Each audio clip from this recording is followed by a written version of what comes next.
Hi everybody, Mrs. Heminger here again. I'm getting ready to read part 1 of chapter 4 called Mr. De Quincey from the Flint Heart.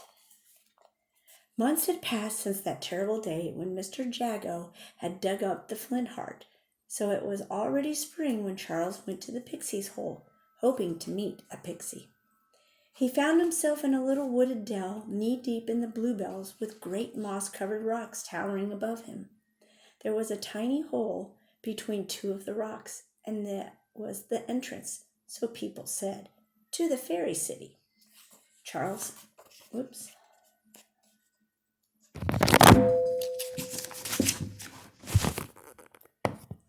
Hello. Charles sat down among the bluebells and waited patiently for a pixie to appear. At length his patience was rewarded.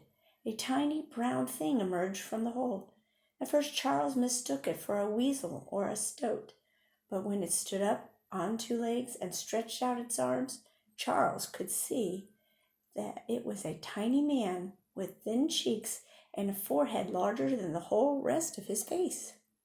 The pixie had gray whiskers and a sharp nose. He wore a long cloak belted at the waist, with a hood of dead fern color, which ended in a point over one ear.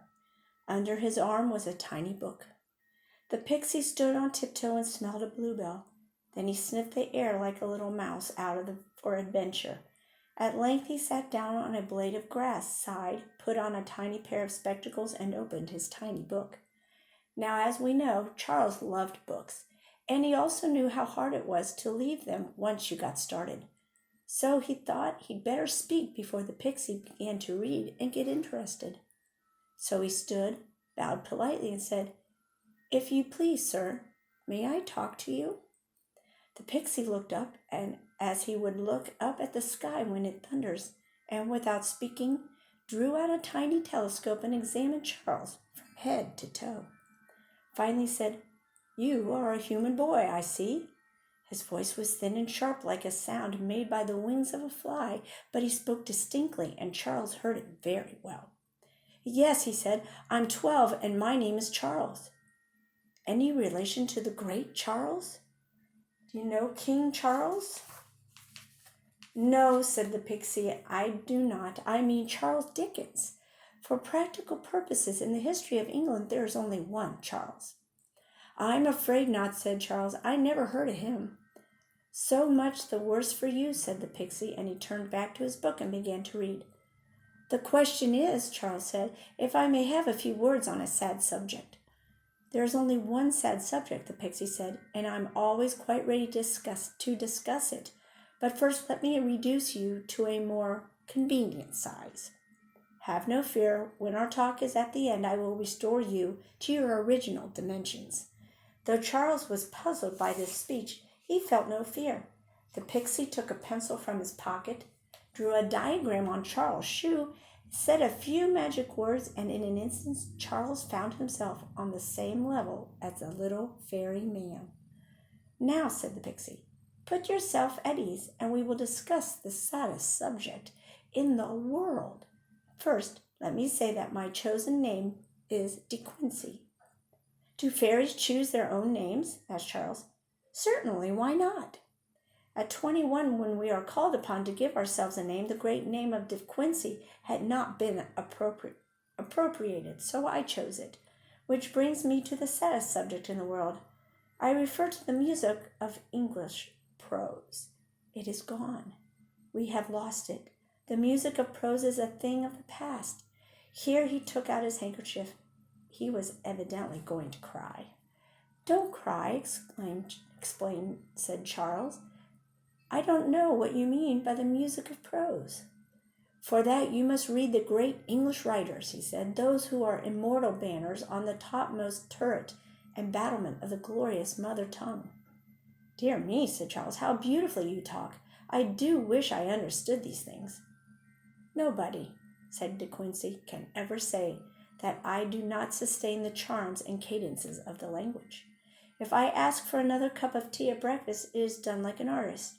But," and here he silently deep, "I am not appreciated. Who cares for the music of English prose nowadays? Nobody.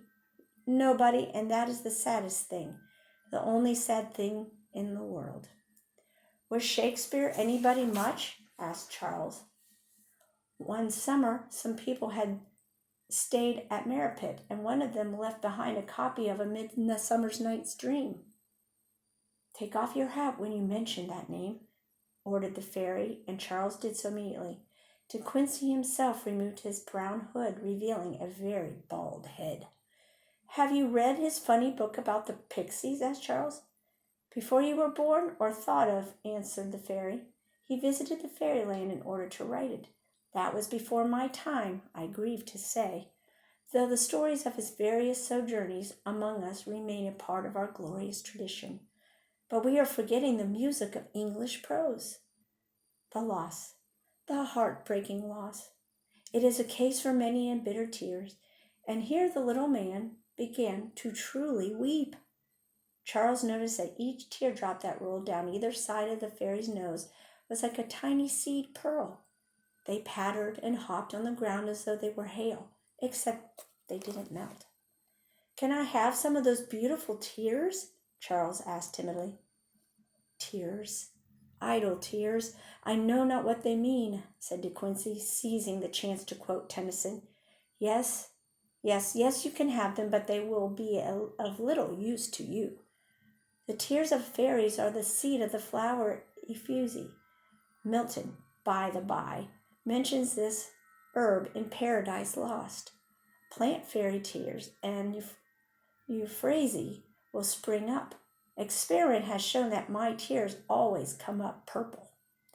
After this, there was a long silence, and Charles, who had a kind heart and liked to talk of things that he knew interest people, asked the pixie about the book he was reading, because he thought the pixie would be pleased to talk about it.